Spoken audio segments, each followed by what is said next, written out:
हम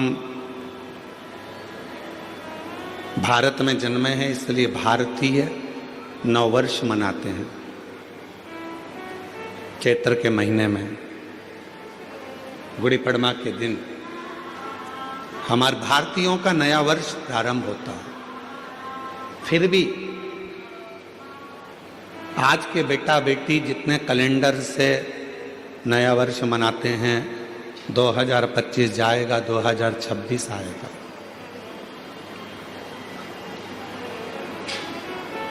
शिव महापुराण की कथा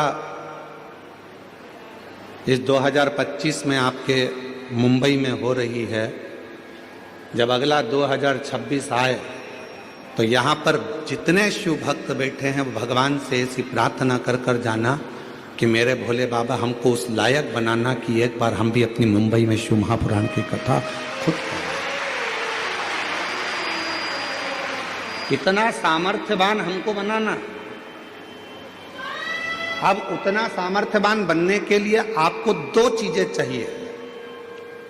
आप सब 2026 जब प्रारंभ हो तो दो चीजें अपने पास में रखना, एक मेहनत और दूसरा महादेव। अगर आपके पास में है तो आप 2026 में एक ना एक बार शिव पुराण की कथा जरूर करवा सकते हो।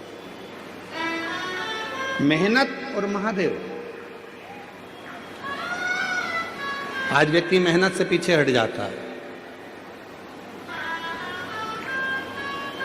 शिव महापुराण की कथा कहती है दुनिया में ऐसा कोई कुर्सी नहीं, ऐसा कोई सिंहासन नहीं, ऐसा कोई पद नहीं जिस पे तुम नहीं बैठ सकते हो।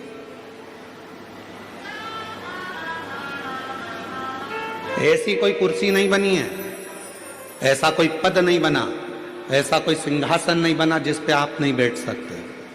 बस उस पे बैठने के लिए आपको दिन रात एक करना पड़ेगा, बहुत मेहनत करना पड़ेगी और साथ में महादेव को एक लोटा जल चढ़ाना पड़ेगा, तो वो कुर्सी आपके पास में आएगी जरूर, वो पद भी आए।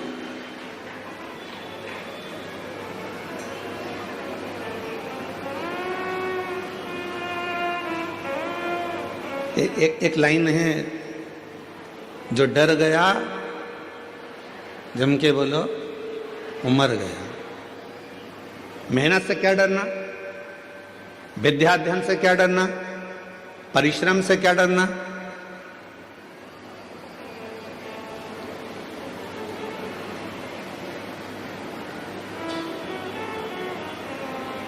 किसी ने कह दिया कि तू ये डॉक्टर की पढ़ाई नहीं कर सकता, तू नीट क्लियर नहीं कर सकता, तू आईएएस ऑफिसर नहीं बन सकता।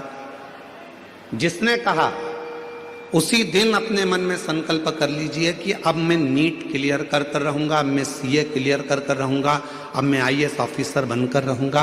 अब मुझे मेहनत को बढ़ाना है, 4 गुना करना है, परिश्रम करना है, रात दिन एक करना है और शिव जी को एक लोटा जल चढ़ाना है और बढ़ते चले जाना है। तो निश्चित है कि मैं अपनी उस मंजिल तक पहुंचूंगा।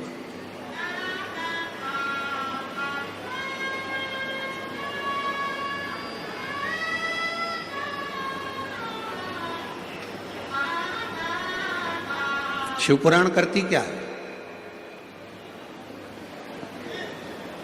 शिव महापुराण का कार्य क्या है? जो होश में है शिव पुराण उसमें जोश भरती है। किसको जोश भर रही है? जम के बोलो।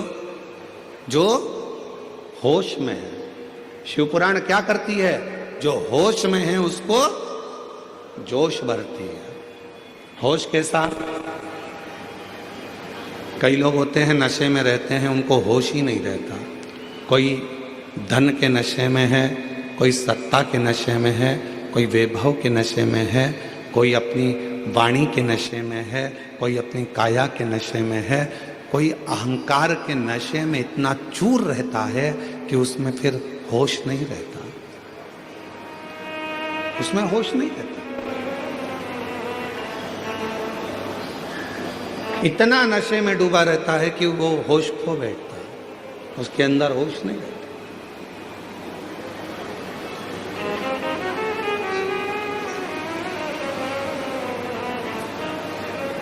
नशा केवल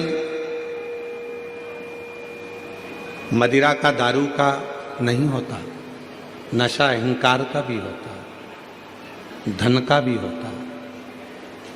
और याद रखना,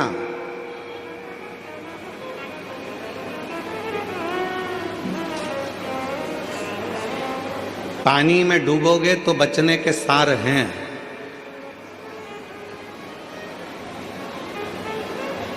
पानी में डूबोगे तो बच भी सकते हो, पर याद रखना दारू की प्याली में डूबोगे तो जिंदगी में कभी नहीं बच पाओगे। पानी में डूबने वाले को बचाया जा सकता है, पानी में डूबने वाले को रोका जा सकता है, पानी में डूबने वाले को थोड़ी सेफ्टी दी जा सकती है, पानी में डूबने वाले को बचाया जा सकता है, पर प्याली में डूबने वाले को बचाना कठिन हो जाता है, बहुत कठिन। और उससे भी ज्यादा कठिन है